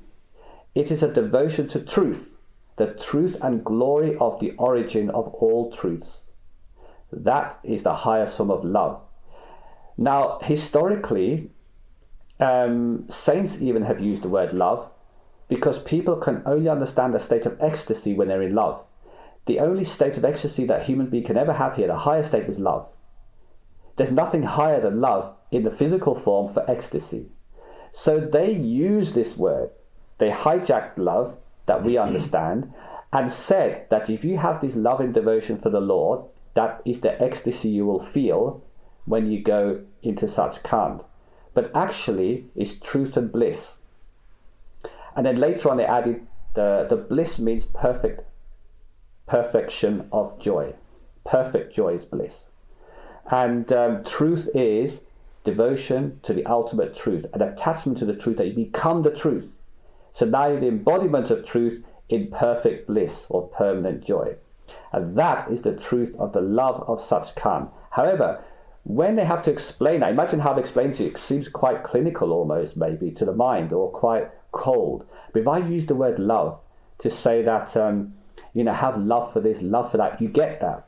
Because the mind does not comprehend such things, the higher things, but it comprehends love. Because it experiences a form of love which is emotional. So now this has been downgraded to a level of emotional love. So masters use the emotional love system to give us an idea of what spiritual love is all about. But anyone who's become realized, truly realized spiritually, does not engage in this human love affair. They are awestruck. They are stunned by the wonder and glory of the highest truth. And in that stunning wonder, they have absolute devotion. Now, just because they're not emotionally crying or displaying a human love scene, you might think they're not lovers of the Lord. They're not wailing and hollering and crying and jumping at the feet like the rest of us. They can't be lovers, but they are. They're true lovers. The most famous example of this was Maharaj Jagat Singh Ji, the successor to Baba Sawan Singh Ji, great master of Bias, in the Bias lineage of masters. Now, although Charan Singh Ji was the rightful successor in a sense, Baba Sawan Singh Ji wanted to make a point about true spiritual practice and love. Now, the unusual characteristic of Maharaj Jagat Singh Ji is that he never showed emotion towards his master. He used to stand at a distance looking at his master, awestruck. No tears, no hollering. He never even chased after the master, ran after him, did nothing that we would associate with a devotee of a master in a very human sense. He just stood there awestruck, and often without blinking for such a long time. He would not even blink, so that he would miss a moment of the activity of the master. That's how devoted he was. I would find no one in the Sangha at that time, including Charan Singh Ji at that time, who admitted that he is the truly greatest devotee of Great Master. He said, I am nothing in comparison to Jagat Singh Ji. So when Jagat Singh Ji was nominated against all the odds by Great Master as a successor, Charan Singh Ji had no problem, who became a future master himself. He perfectly accepted and acknowledged Jagat Singh Ji as a great master in his right, because he realized that even he failed in comparison to such an example of perfect disciple, of perfect love. That's the truth of spiritual love. So the next question around love still is, why do we crave to be loved so much? Because love is our nature. The nature of the soul is love, and the mind hijacks it for emotional satisfaction. The mind does not understand love. The mind understands attachments and conditions. It likes things, it likes rewards. So because the mind is already decided with effort and reward, therefore it incorporates its version of love in effort and reward, which means that if I make an effort to love you, you must love me back, or else there's no deal, right? So this emotional love is based upon this idea that if I'm giving so much, they should get back. I want them to love me back, or else I'm going to hate them. That's not love. That's a mental, imperfect version of it. It's totally corrupted. So, but where is this feeling coming from? Why is it that everybody wants to be loved? It's because the soul seeks love to go back home. Its natural inclination is the love of its truth and love of its home. It has been separated for so long that now that it's in the human form, that franticness becomes heightened to such a point it becomes obsessive. And because it cannot be realized through spirituality, you chase human love everywhere. Whether it's an animal, pet, you love your dog, your cats, your whatever it is, pets, or another human being, you have this obsession with chasing love. But it's just an unfortunate downgrade of the pure spiritual love. That's why we crave it so much. So what we should do really is transform this love into spiritual love. Yeah? If we can transform this love into higher love, make use of this habit of the mind, then we can have a true and lasting permanent love that is unconditional. Okay, the last question around love is, why is it important to love ourselves? Can this help us spiritually? Yes, because you can only love yourself when you know who you are. The character of you is imperfect. Therefore, it's very difficult to love yourself completely. A master can love you properly because they've risen above the level of character. But for you to love yourself so completely in a character form is not possible. But it is possible to love your reality, the soul of you, the real self. When the masters talk about loving yourself, they're talking about loving who you really are, the truth. A lover of the truth is a lover of the Lord. The Lord represents the truth, so truth should replace love in a lot of places, because truth is the ultimate. That's why Jesus said, seek the truth and the truth shall set you free. He didn't say seek love and love shall set you free. He didn't say seek knowledge and knowledge shall set you free. He said seek the truth and it's the truth that shall set you free. Very clear words. Why? What truth is he talking about? He's talking about the ultimate truth. So if you become a lover of ultimate truth, then you and this truth become one, you become the embodiment of truth. And that is the perfect love. Thank you. A few questions around creation. When we were given the choice to come into this creation, do all souls willingly come to take part, as at that time they feel it will be fun? All the souls that have voluntarily come here certainly come here with an adventure in mind. Because a natural inclination of souls, being separated from the Father, from the Lord of souls, is to have fun. Why were the souls created if not to have fun in the creation? So the creation and the souls come at the same time. So the creation had to be there for the souls to have something to enjoy, to be aware of, to participate in, to be conscious of. And consciousness had to be there, or souls, in order to enjoy the creation. So both had to be created. At the same time, in order for the great play of the divine to be played very beautifully. So looking at it from the higher perspective, the most imperfect and most perfect things are all going on around the merry-go-round, being played wonderfully. And as a spectator, if you reach the level of the spectator through meditation and spiritual practice, you can enjoy the whole show from the spectator point of view. And this is very much the emphasis that Maharaj Charan Singh Ji used to say. He said, become the spectator. Go within and see for yourself. Then none of these things will bother you, the ups and downs of life or the troubles or anything. You'll see it for what it is, a wonder. So this is the point of spiritual practice, for us to see the creation from a higher perspective that we can enjoy. First, intuitively, we feel it before we see it. Then eventually we start seeing it in the mind's eye, although hazily. Then eventually we get to a very clear realization. There are different stages of this seeing or feeling. When we judge, blame or condemn others, do we simply criticize the Lord's creation in the bigger picture? Of course. There is nothing but the Lord in creation.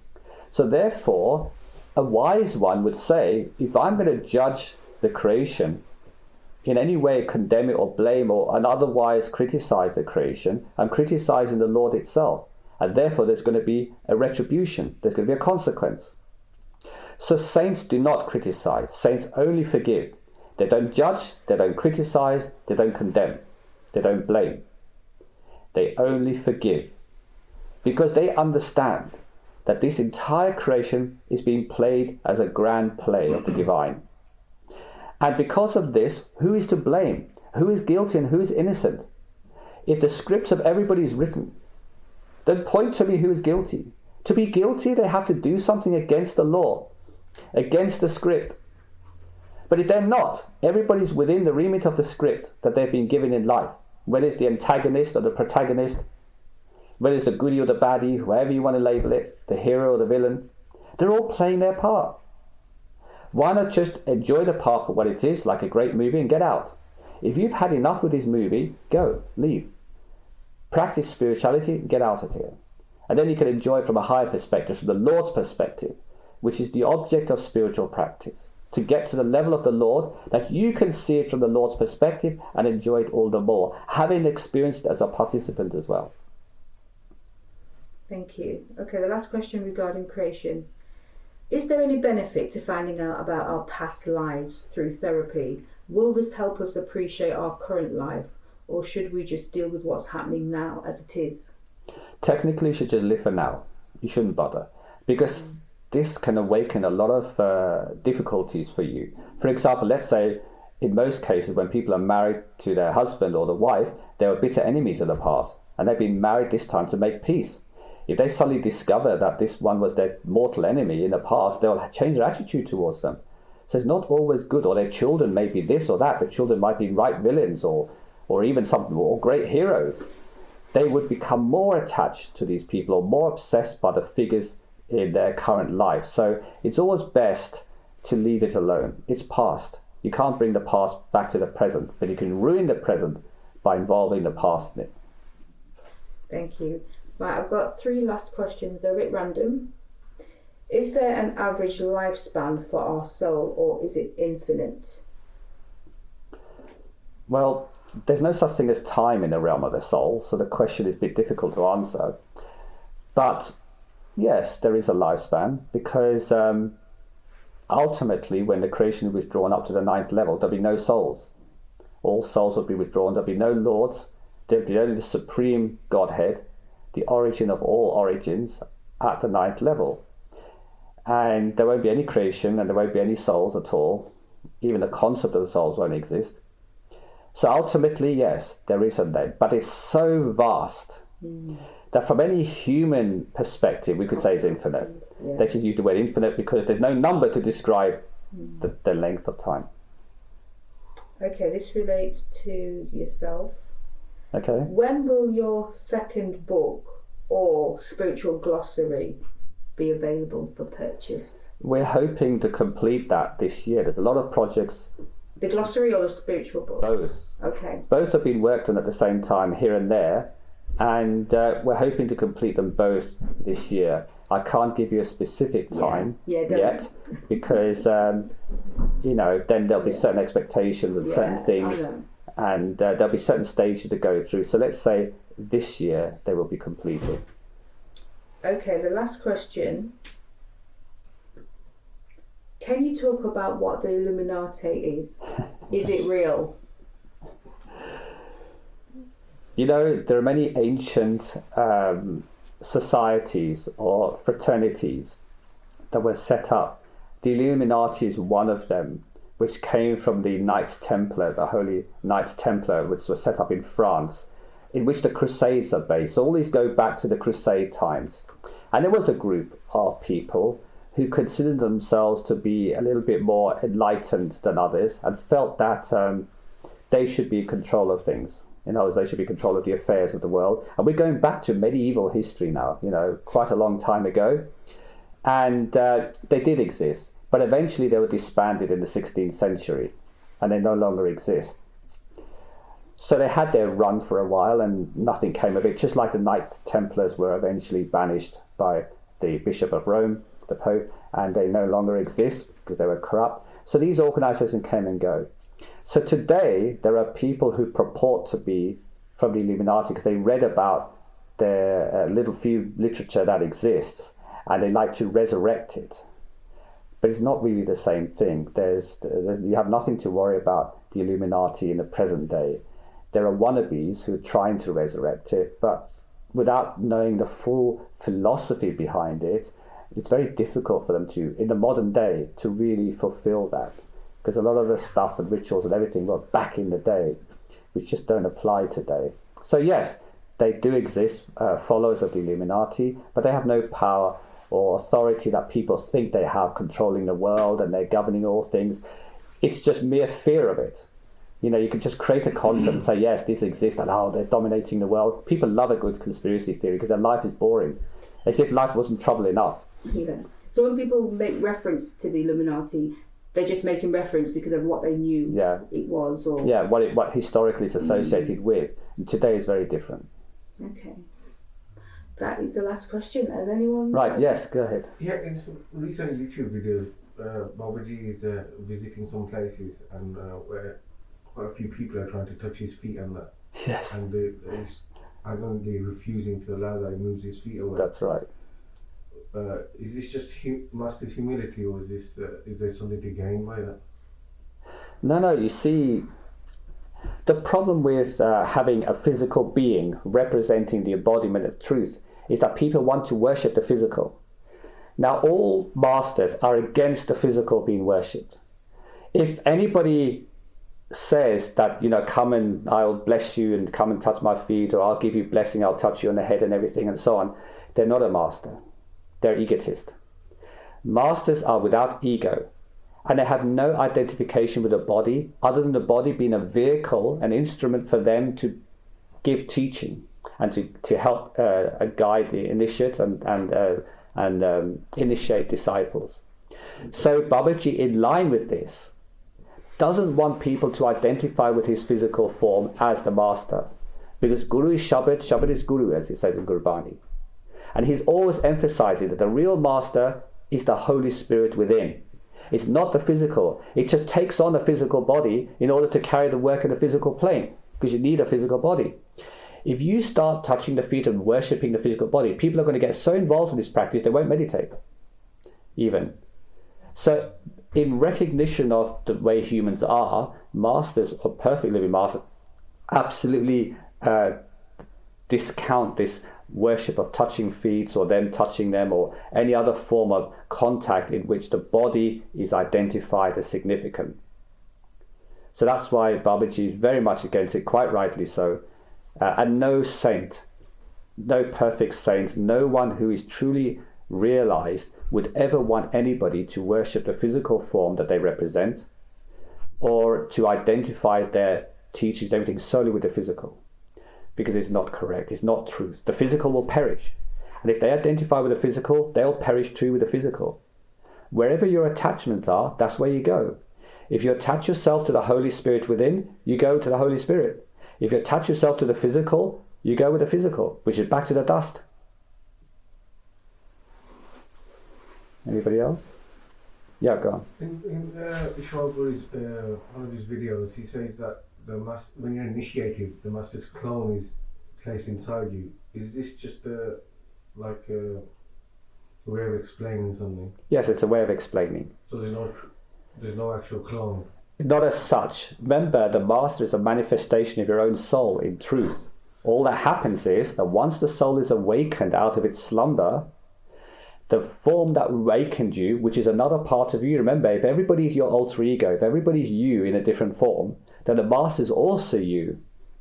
So when the master comes into the life, it's a manifestation of your own soul in the form of a living master for those collections of souls who are kins people. They're all together in this little journey back home. They're all brothers and sisters on the path. Yeah. So the master will appear to them as reflection of their own soul, which is from the one soul, but manifesting individual from each soul, so they see a slightly different version of the master, or they see a slightly different angle of it. Each soul is a viewpoint. So then that manifestation of your soul becomes aware to you. Now, therefore, because the soul is awakened, what does that mean? It means that the truth that the soul carries with it becomes awakened. And that truth sets you free.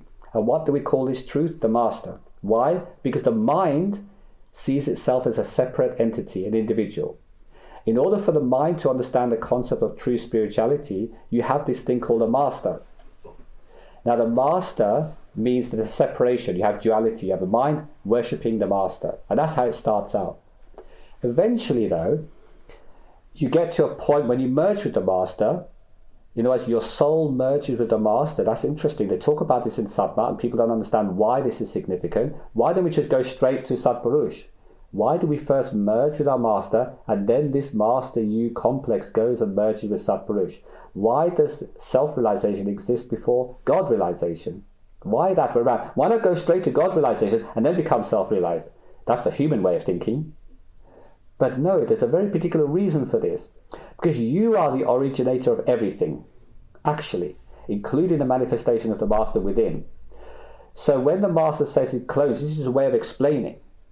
But where does this master come from? It comes from you. You have always carried this truth within you. But now it's become available to you. It's become projected. Like switching on the projector and suddenly the image comes on the screen. Yeah? It's always been there in the projector, but it was never switched on. The soul always carries the truth within it. But when it's awakened or switched on, the projection of that truth currently that's represented and connected with that individual comes as your master. So you and the master one. This is why Ishwiji always used to say the master is your friend first, then master later. Because it only becomes master when you're rescued. But in the beginning, you're a friend. Why is he your friend? Because it's part and parcel of you. So when you're traveling in the inner regions with your master, you're just traveling with yourself, aren't you? Yes, but as far as you're concerned, there's an interaction going on. Because you've divided yourself up into two parts so that you can have this interaction with you.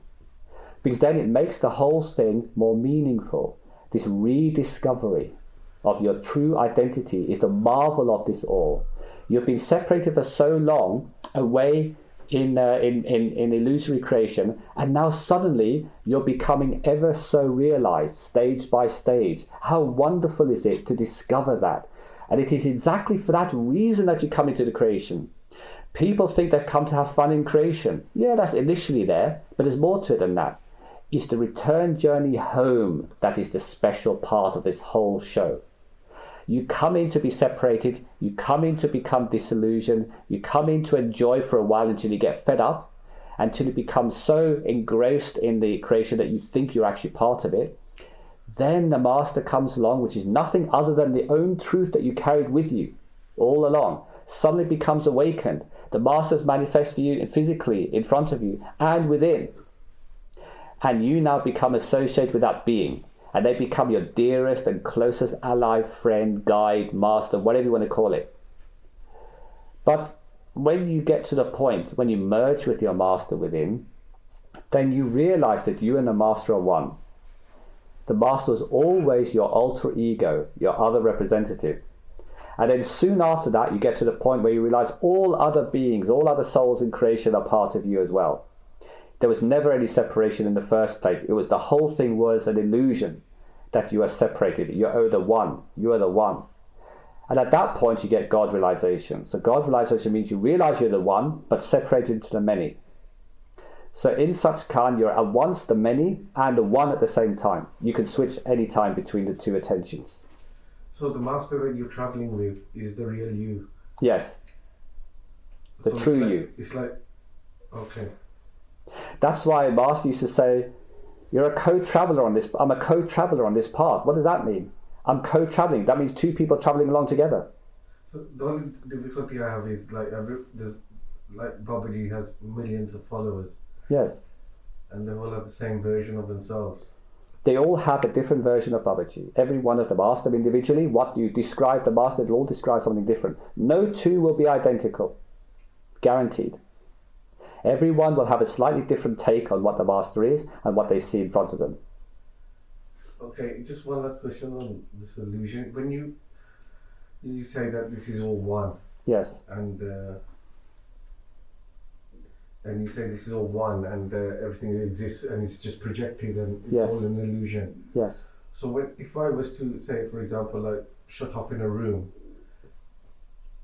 the experience outside doesn't exist. Does it only exist when I focus on it? Yes. That's absolutely right. Existence is only real for you when you're aware of it. For example, you're not aware of Australia now. It's just a concept. It doesn't really exist. You can't put your hand in your heart and say, I know Australia exists. No, it's a concept. So to know, you have to experience. Whatever you experience is your reality, your version of reality.